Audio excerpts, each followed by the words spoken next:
Assalamualaikum warahmatullahi wabarakatuh.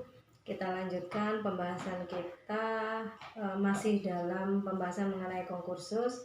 Ini mengenai perbuatan pidana tertinggal dan residif. Kemarin kita sudah membahas mengenai pasal-pasal yang membahas tentang konkursus, yaitu mulai pasal 65 sampai pasal 71. Untuk perbuatan pidana tertinggal maksud saya, itu diatur dalam pasal 71. Pasal 71 berbunyi, jika seseorang telah dijatuhi pidana, kemudian dinyatakan bersalah lagi karena melakukan kejahatan atau pelanggaran lain, sebelum ada putusan pidana itu, maka pidana yang dahulu diperhitungkan pada pidana yang akan dijatuhkan dengan menggunakan aturan-aturan dalam bab ini. Maksudnya bab mengenai gabungan tindak pidana ya, mengenai hal perkara-perkara diadili pada saat yang sama. Pasal 71 itu saya contohkan begini. Kemarin saya contohkan Bejo ya. Misalkan Bejo telah melakukan pencurian sepeda motor di jalan Surabaya. Dia melakukan pencurian sepeda motor. Nah, kemudian di hari yang lain atau mungkin pada saat itu juga Bejo melakukan penipuan terhadap seseorang. Ketika Bejo selesai melakukan penipuan, orang yang ditipu tadi sadar. Nah, kemudian dia laporkan ke polisi. Kemudian ada sampai pada tuntutan ya, sampai pada tuntutan pidana. Ketika di persidangan, si Bejo itu didakwa dengan pencurian dan penipuan. Nah, ketika di persidangan itu, kemudian datanglah Bambang. Bambang juga melaporkan bahwa ternyata si Bejo ini juga melakukan pembunuhan. Bambang ini adalah saksi bahwa Bejo juga melakukan pembunuhan. Nah, tadi pencurian dan penipuan ya. Penipuan 4 tahun, pencurian 5 tahun. Ketika itu hakim menjatuhkan vonis ya. 5 tahun karena yang terberat kan diambil yang terberat. Vonis 5 tahun ditambah 1/3 dikali 5 tahun. Jadi 6 tahun 8 bulan. Perbuatan pidana tertinggal pembunuhan dengan pidana 15 tahun. Nah, itu tadi Bambang melaporkan bahwa ini ada pembunuhan, dan setelah melalui proses persidangan, hakim memutuskan bahwa si Bejo juga bersalah melakukan pembunuhan. Tadi Bejo sudah masuk ya, sudah masuk penjara, sudah dihukum, divonis, ketok palu 6 tahun 8 bulan. Setelah ada ini, jadi dakwaan lagi melakukan pembunuhan, seharusnya kalau misalkan 15 tahun ini dijadikan satu surat dakwaan, pembunuhan, penipuan dan pencurian, itu adalah 20 tahun. 20 tahun. Tetapi yang dijatuhkan, jadi hakim ini nanti memutuskan, tadi kan sudah 6 tahun 8 bulan, berarti harusnya 20 tahun dikurangi 6 tahun 8 bulan. Jadi setelah dia menjalani pidananya 6 tahun 8 bulan, dia menjalani lagi 13 tahun 4 bulan. Jadi nyambung ya, di penjaranya dia nyambung gitu, nambah, diperpanjang gitu, diperpanjang masa hukumannya gitu. Nah, ini contoh. 4 kali ancam korban pakai pistol korek api. Nah, ini pura-pura pakai korek api. Pelaku begal akhirnya dibekuk. Kepolisian Resor Kabupaten ini membekuk seorang begal bernama Suhaidir, usia 40. Dalam aksinya, pelaku yang kekinian sudah ditetapkan sebagai tersangka ini melancarkan aksinya menggunakan pistol korek api. Nah ini biasanya saya buat nyalakan kompor ini ya, kompor gas kalau nggak bisa itu saya pakai pistol korek api ya untuk mengeluarkan apinya. Tersangka telah melancarkan aksinya sebanyak 4 kali. Jadi dia menodong orang menggunakan pistol korek api ini sudah 4 kali, kata Kapolres Seruyan AKBP Agung Tri Widiantoro di Mapolres Seruyan di Kuala Pambuang, Selasa. Agung mengatakan kasus pertama terjadi pada ini, saya lanjutkan. Kedua pada hari yang sama, ketiga ini, terus kemudian dan keempat di Jalan Poros. Ya, jadi dia menodong orang 4 kali ya. Dalam melakukan aksinya tersangka selalu menggunakan penutup muka dan helm serta jaket agar tidak mudah dikenali. Zaidin menodongkan pistol korek api gas kepada korbannya untuk menakut-nakuti agar korban yang terancam mengikuti apa yang dia mau. Nah ini dia sudah melakukan ini, berarti ini masuk apa? Nanti dijawab di komen ya. Jadi ini masuk perbuatan berlanjut atau masuk konkursus realis ya. Korbannya perempuan, anak-anak dan orang yang sepadan dengannya. Tersangka tidak akan beraksi jika tubuh korban lebih besar darinya. Nah ini preman tapi cemen ya, preman tapi cemen. Akibat perbuatannya, tersangka dikenakan pasal pencurian dengan kekerasan sebagaimana dimaksud dalam rumusan pasal 365 ayat 1 KUHP. Junto pasal 65 ayat 1 KUH pidana. Nah, pasal 65 ayat 1 KUH pidana ini tentang apa? Nanti jawab juga di komen ya. Dengan ancaman hukuman 9 tahun penjara, tegas Kapolres.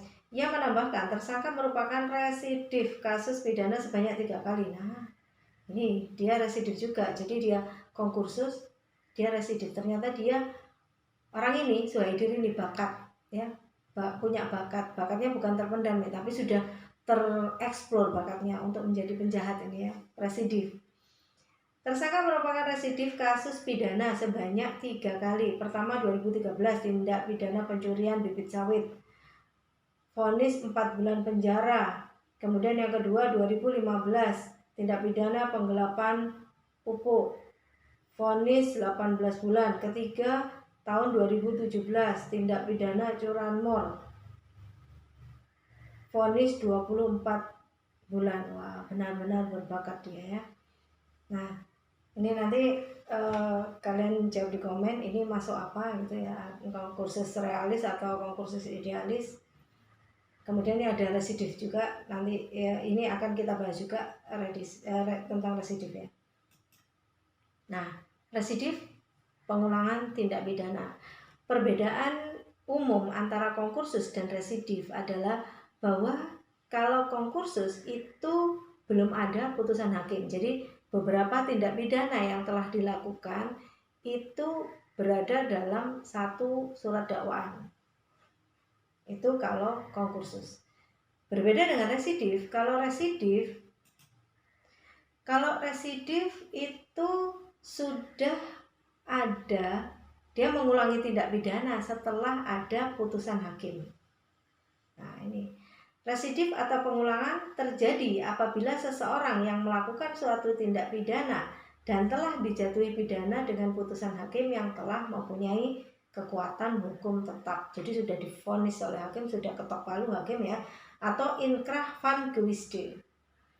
Kemudian melakukan tindak pidana lagi, jadi dia nggak kapok itu ya, nggak ada efek jerahnya kurang.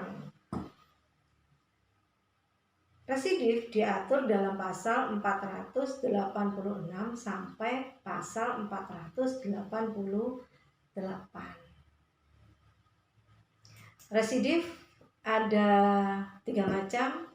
Ada residif umum. Nah, residif umum adalah menurut teori residif umum, seseorang belum lewat 5 tahun dari ia selesai menjalani hukuman. Jadi ia selesai menjalani hukuman tetapi ia melakukan tindak pidana lagi. Tindak pidananya apa saja? Misalkan tadi dia melakukan tindak pidana pencurian, ya sudah keluar melakukan tindak pidana lagi, penipuan.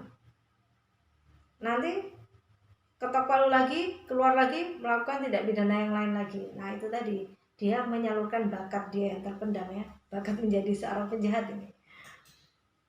Yang kedua, residif tengah. Teori residif tengah membagi 3 kelompok tindak pidana seperti yang diatur dalam pasal 486, 487, dan 488 KUHP, yaitu sebagai berikut. Tindak pidana yang mencari untung dengan tidak halal. Jadi ini seperti mata pencahariannya dia ya, tapi tidak halal. Jadi mata pencahariannya setiap hari nipu orang gitu. Perbuatan-perbuatan negatif yang dilakukan oleh seseorang dengan menggunakan tipu daya muslihat. Nah ini tipu daya muslihat kan juga masuk tindak pidana penipuan itu ya. Penipuan, penyesatan. Contoh pencurian, penipuan, dan penggelapan. Ini pasal. Tapi ini dilakukan terus-menerus rupanya ya. Dia mencari untung dengan tidak halal. Jadi memang itu pekerjaannya dia. Pekerjaannya dia adalah mencuri.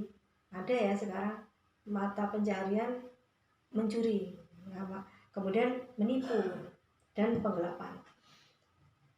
2. Perbuatan-perbuatan kekerasan yang dilakukan seseorang terhadap jiwa manusia atau badan manusia. Contoh pembunuhan, penganiayaan, dan sebagainya. Pasal 487.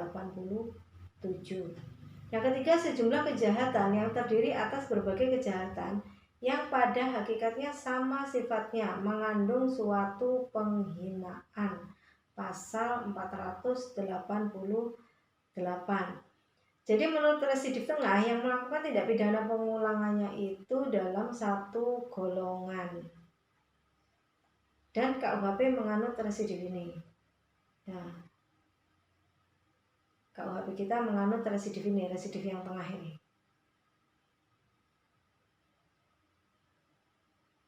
Yang dinamakan residif yang satu golongan. Misalkan satu golongan itu setelah melakukan penganiayaan ringan masuk penjara, terus kemudian dia keluar, kemudian belum 5 tahun dia melakukan lagi penganiayaan berat. Nah itu salah satu contohnya. Nanti tolong kalian kasih juga contohnya di komen ya. Kalian contoh komen residif yang satu satu golongan tadi. Jadi tindak pidananya termasuk satu golongan. Yang ketiga ada residif khusus. Menurut teori residif khusus ialah apabila ia keluar dan menjalani hukuman belum lewat dari 5 tahun, ia melakukan tindak pidana lagi yang pasalnya sama. Sudah mencuri lagi. Begitu. Atau sudah menipu lagi. Nggak kapok-kapok dia ya. Mungkin kemarin kurang sukses dia mencurinya, akhirnya dia ulang lagi sampai benar-benar sukses. Kemarin hanya dapat sepeda motor, sekarang dia dapat mobil gitu. Kan hukumannya sama, maksimal 5 tahun. Nah, ini sampai sini pembahasan kita mengenai residif dan perbuatan pidana tertinggal. Terima kasih, tetap belajar bersama di Mudah Belajar Hukum. Saya akhiri, mohon maaf apabila terdapat kekeliruan.